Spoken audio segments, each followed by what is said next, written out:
జై శ్రీమన్నారాయణ. శ్రీమతే రామానుజాయ నమః. మామూలుగా ఒక మనిషికి ఏదైనా చిన్న కష్టం వస్తే కృంగిపోతాడు, బాధ వస్తే నేల కూలిపోతాడు.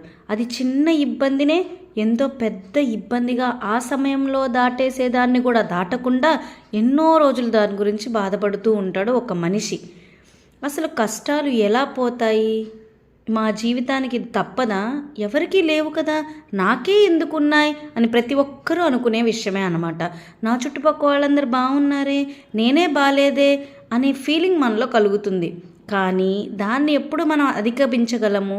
మనల్ని ఎవరు రక్షించగలరు?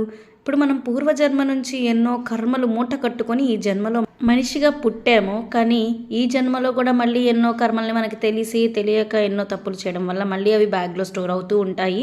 మరి ఆ పూర్వజన్మల కర్మలన్నీ పోతేనే ఇప్పుడు ఎప్పుడైతే ఈ భూలోకంలో బతికి ఉన్నప్పుడు పుణ్యము పాపాలు అన్నీ క్లియర్ అయిపోతేనే మనం మళ్ళీ తిరిగి రాని లోకానికి శ్రీవైకుంఠానికి చేరగలం. కానీ కొన్ని బాధలు చూస్తే అసలు తట్టుకోలేని స్థితిలో ఉంటున్నాం అన్నమాట.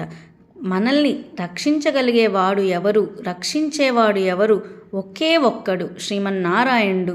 ఎప్పుడైతే ఆయన మీద భారం వేస్తామో అన్నీ పోతాయి. అంటే అమ్మయ్య కష్టాలన్నీ పోతాయా? కాదు. మీకొచ్చే ఏ కర్మ రిజల్ట్ అయినా కూడా ఒక పెద్ద 1000sలో రావాల్సింది అట్లీస్ట్ ఒక 10sలో పోతుందన్నమాట. అంటే కర్మ పోతుంది, కానీ మీకు బాధ ఎక్కువ కలగదు.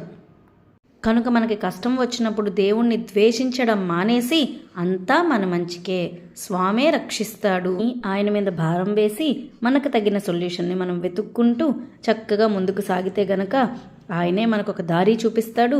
ఆ కష్టము తొలగిపోతుంది చాలా తేలిగ్గా. ఒక 2-3 months అలా ఫాలో అయ్యి మనకి ఎక్సర్సైజ్లకు అది అలవాటు అవుతూ ఉంటే లైఫ్లో ఎన్నో మార్పులు చూడగలం.